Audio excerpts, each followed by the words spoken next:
Ruth's reply. A Dawn Day Bible Testimony. Another teaching from Yah's covenant calendar, dated around 1320 BC, 130 years after Moses died. Introduction to Ruth. The story of Ruth occurs about 130 years after Moses died. By this point in time, there was already a lot of apostasy in the land of Israel. Remember, only a few short years after Joshua died, about 44 years after Moses, apostasy set in. Israel turned their worship to the gods Baal sun god and Ashtaroth moon gods, known as the no gods, listed in Judges 2:11-13. This scriptural testimony easily demonstrates both Naomi and Ruth were still honoring their true Elohim, as well as his appointed day star commencement at dawn. Who was Ruth? Well, Ruth became the wife of Boaz, and then the mother of Obed, and the great-grandmother of King David, who also honored Yahuah's blood-ratified covenant festal calendar. Question: did Ruth honor the dawn day because she was going to be part of the lineage of her Messiah? No. She followed what Naomi taught her because her desire was to follow Naomi's Elohim and be a part of his people. Following Yahuah also includes following all of his instructions, whether we are a simple servant or in the lineage of kings. Ruth, your people shall be my people. If Ruth is going to follow Naomi's Elohim, will it be in every detail or just some things? Ruth Chapter 2, 1-4. And Naomi had a kinsman of her husband's, a mighty man of wealth, of the family of Elimelech, and his name was Boaz. And Ruth the Moabitess said unto Naomi, Let me now go into the field and glean ears of corn after him, in whose sight I shall find grace. And she said unto her, Go, my daughter. And she went and came and gleaned in the field after the reapers. And her hap was to light on a part of the field belonging unto Boaz, who was of the kindred of Elimelech. I'm sorry, I cannot say that name right. And behold, Boaz came from Bethlehem and said unto the reapers, Yahuah be with you. And they answered him, Yahuah bless thee. Verses 5-8. Then said Boaz unto his servant that was set over the reapers, Whose damsel was this? And the servant that was set over the reapers answered and said, It is the Moabitess damsel that came back with Naomi out of the country of Moab. And she said, I pray you, let me glean and gather after the reapers among the sheaves. So she came and hath continued even from the morning until now, and she tarried a little in the house. Then said Boaz unto Ruth, Hearest thou not, my daughter? Go not to glean in another field, neither go from hence, but abide here fast by my maidens. Let thine eyes be on the field, that they do reap, and go after them. Have I not charged the young men that they shall not touch thee? And when thou art athirst, go unto the vessels, and drink of that which the young men have drawn. So she fell on her face, and bowed herself to the ground, and said unto him, Why have I found grace in thy eyes? Thou shouldest take knowledge of me, seeing I am a stranger. And Boaz answered and said unto her, It hath fully been showed me all that thou hast done unto thy mother-in-law since the death of thy husband, and how thou hast left thy father and thy mother and the land of thy nativity, and art come unto a people which thou knowest not heretofore.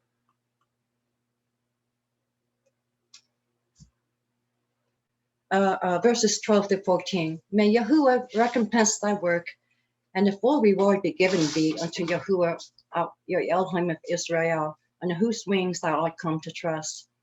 Then she said, Let me find favor in thy sight, my lord, for thou hast comforted me, and for thou hast spoken friendly unto thy handmaid, though I be not like unto one of thy handmaidens.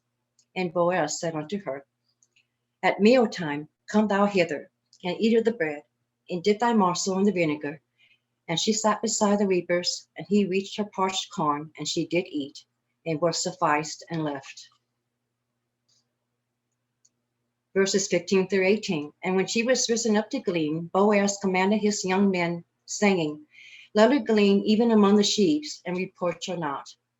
And let fall also some of the handfuls of purpose for her, and leave them, that she may glean them, and rebuke her not. So she gleaned in the field until even, and beat out that she had gleaned, and it was about an ephah of barley. And she took it up and went into the city, and her mother-in-law saw what she had gleaned, and she brought forth and gave to her that she had reserved after she was sufficed. Verses 19 to 20. And her mother-in-law said unto her, Where hast thou gleaned today? And where wroughtest thou?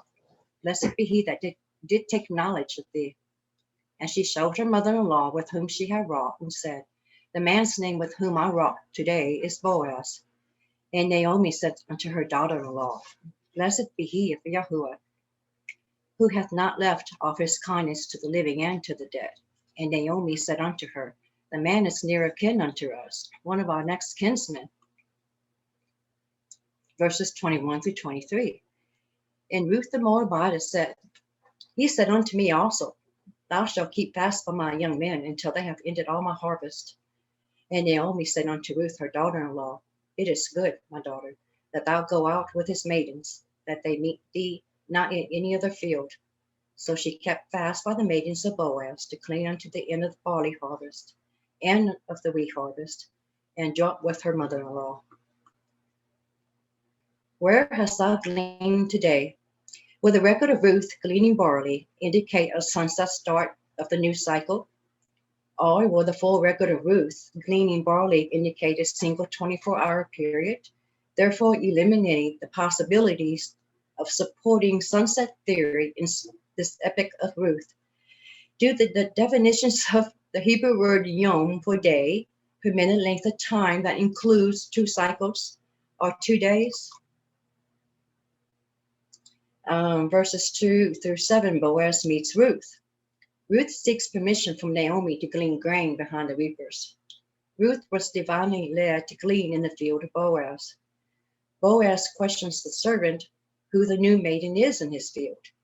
Boaz is informed the new maiden is the daughter-in-law of Naomi. Ruth's request was, I pray you, let me glean and gather after the reapers among the sheaves. 8 through 13, Boaz offers Ruth protection. Boaz receives special favor for Ruth. She can glean anywhere as much as she wants. It's Ruth 2, verse 14, where Boaz invites Ruth to eat. And just a summary, the record shows that Boaz invited her to join at mealtime in the supplies of food for the workers. The exact time of mealtime is not stated in the scriptures. However, more importantly, it is written that after Ruth had finished, she once again returned to her gleaning. Ruth was there for the purpose of working. She was not afraid of manual labor. She was giving her all. And Ruth had started working early in the morning. That is Boker, the very first light of the day. Boaz, in his kindness, he commanded the workers to purposely leave behind more than the normal amount of grain for Ruth to recover. And I'd like you to note very carefully that Ruth was gleaning after mealtime, which must have been the high noon time of eating.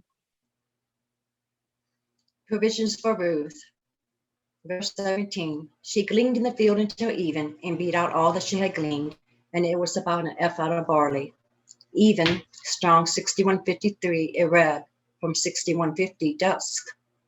6150 Arab is a primitive root identical with 6148 through the idea of covering with a texture to grow dusky at sundown and mixing of light and darkness. In verse 18, she took it up and went into the city after she was sufficed. Timing of Ruth's labors. Ruth gleaned approximately till the sunset time of day. Ruth then processed, separated, and cleaned the gleanings, gathered the fruit of her labors, then journeyed to the city, her destination being the home of Naomi. The twilight time, Neshef, offers safety with soft light of dusk as Ruth returned to the city with her heavy load of grain. Twilight in the Strong's 5399, Neshef from 5398 is properly a breeze, i.e. by implication dusk, when the evening breeze prevails. provisions for Naomi. And she took it up and went into the city, and her mother-in-law saw what she had gleaned, and she brought forth, and she gave to her that she had reserved after she was sufficed. But the NIV reads, Ruth also brought out and gave her what she had left over after she had eaten enough. The lateness of the hour. The time is now late. From even, Ruth walked home into the city. Then she took care of her hunger after a long day's work.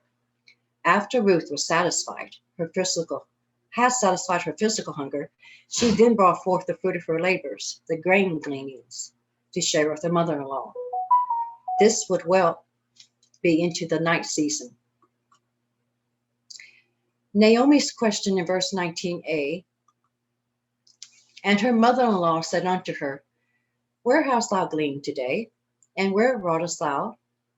Blessed be he that take knowledge of thee. 19b, and she showed her mother-in-law with whom she had wrought, and she said, The man's name with whom I wrought today is Boaz. Today is Strong's 31:17, Yom. It is only one 24-hour period. Naomi, speaking during the night season, refers to the previous day or the light season's work as today. Naomi is not referring to yesterday or the Hebrew word tamal. Ruth's answer to Naomi also refers to her work of today as during the light season, not the light season of yesterday.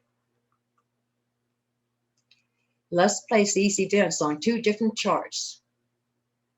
Okay, this is chart 1 of 2. It is a sunset to sunset theory chart.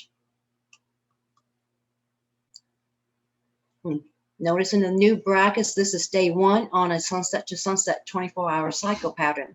Starts at sunset, ends at sunset. And then it's the second day that begins at sunset. And we're going to chart Ruth's events to see how this might work out on the sunset theory.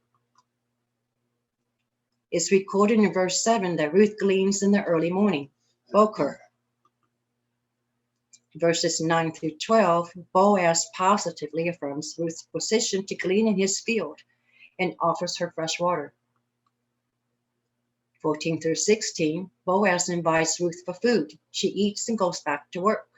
Boaz commands the men to leave extra grain for her.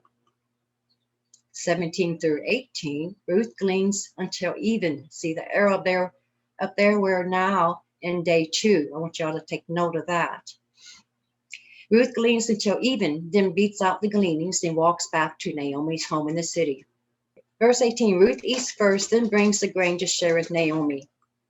Now we're well into the night season.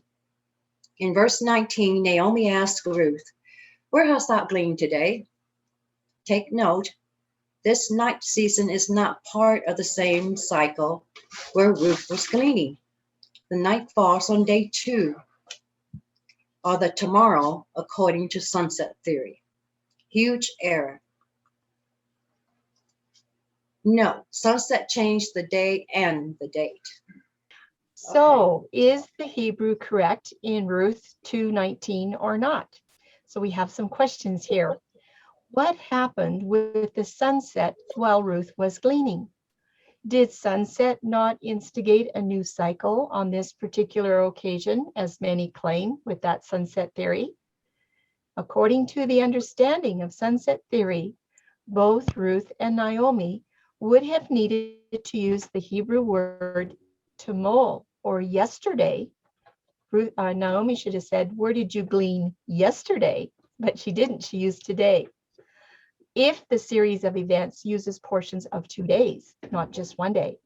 And from Strong's definition, the word yesterday can be defined like this: definitely yesterday, or properly ago, like a short time ago or a long time ago, especially yesterday. So you can see we've got definitely yesterday and especially yesterday. So you should be able to understand that, or the day before yesterday. So what we want to do now is look and see if we chart this on a dawn day chart, will everything stay within one 24-hour cycle, one dawn to dawn? Okay, chart 2 and 2. This is the dawn format day start. The day starts at dawn and it ends at dawn. In this blue bracket section here, this is day 1 on a dawn to dawn 24-hour cycle. Then we have day over here that begins at dawn. Okay, we'll chart Ruth's events on this one. Okay, it's recorded in verse 7 that Ruth gleans in the early morning, Boker. Verses 9 through 12, Boaz positively affirms Ruth's position to glean in the field and offers her fresh water. Verses 14 through 16, Boaz invites Ruth for food. She eats and goes back to work. Boaz commands the men to leave extra grain for her. Note this is the high noon part of the day. Okay, verses 17 through 18. Ruth gleans until even and then beats out the gleanings and walks back to Naomi's home in the city. And we all missed that gray arrow there, but notice it's pointing almost to the night season, but we are still in day 1. Verse 18. Ruth eats first, then brings the grain to share with Naomi. In verse 19, we are now in the night season, but still in day 1. Where hast thou gleaned today? Naomi asked. Now, today in the blue bracket includes the night season in the same cycle as Naomi's question, without any error. Sunset did not change the date. All events have a perfect forward progressive movement within one 24-hour cycle. Ruth 2:19, Ruth's reply. In accordance with the Yahuah's day reckoning, Ruth's reply confidently confirms the status of her labor in verse 19. The man's name with whom I wrought today is Boaz. Today, in the blue bracket, dawn through until dawn, are one 24-hour cycle. From dawn into the night season, all events have a forward progressive movement. Naomi's question did not need to be proposed during the hours of the day season, before sunset, to be in accordance with Scripture. Naomi's question and Ruth's answers are included in the same 24-hour time frame. Summary for Ruth's reply. Exactly what is the significance of this interesting scenario? The infusion of any possible error, such as sunset date start, in the scripture is effectively eliminated. Sunset theory is not supported in this historic story. Only dawn. Zion's new day order is rightfully recognized and fully supported by the set-apart scriptures. Ruth and Naomi will guide you in your choice. The end. Questions and comments can be sent to questions@studythecalendar.com, www.studythecalendar.com. Thank you all very much.